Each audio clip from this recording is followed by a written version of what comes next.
Hello everyone, ప్రతిరోజు కూడా మనం షార్ట్ వీడియోస్ లో అయితే కరెంట్ అఫైర్స్ అయితే నేర్చుకుంటాం కదా. మరి ఈ రోజు కరెంట్ అఫైర్స్ న్యూస్ లో ఏముంది అనేది ఈ రోజు వీడియోలో అయితే నేర్చుకుందాము.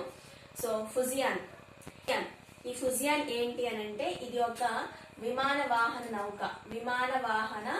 నౌక అన్నమాట. మరి ఈ ఫుజియాన్ అనగానే మనకి గుర్తు రావాల్సింది వెంటనే చైనా ఈ ఫుజియాన్ అనే విమాన వాహన నౌకనైతే నిర్మించడం అయితే జరిగింది. ఇప్పటి వరకు దీనిలో ఎలాంటి వ్యవస్థను రూపొందించారు అని అంటే ఎలక్ట్రోమాగ్నెటిక్ వ్యవస్థను అయితే ఈ ఫుజియాన్ విమాన వాహన నౌకలో అయితే అమర్చడం జరిగింది.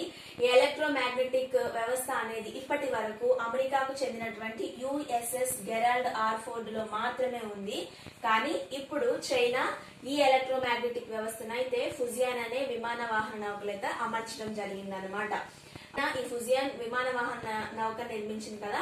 సో ఈ ఫుజియాన్ దీని యొక్క ప్రత్యేకతలు ఏంటి అంటే 80,000 టన్నులు బరువు అయితే ఇది కలిగి ఉంది.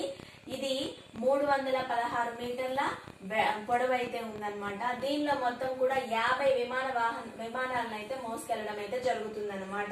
ఈ ఫుజియాన్ విమాన వాహన నౌక అనేది 80,000 టన్నుల బరువును కలిగి ఉంటుంది, 316 మీటర్ల పొడవు ఉంటుంది, 50 విమానాలను అయితే మోసుకెళ్లడం అయితే జరుగుతుంది అనమాట.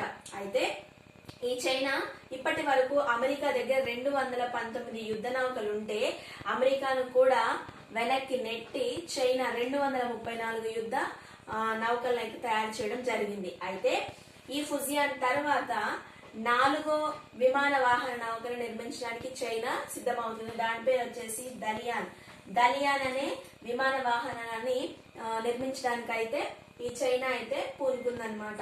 మరి ఇండియా దగ్గర విమాన వాహన నౌకలు ఉన్నాయంటే ఉన్నాయండి, మొత్తం 2 ఉన్నాయి. ఒకదాని పేరు వచ్చేసి ఐఎన్ఎస్ విక్రాంత్, ఇంకోటి వచ్చేసి ఐఎన్ఎస్ విక్రమాదిత్య అనమాట.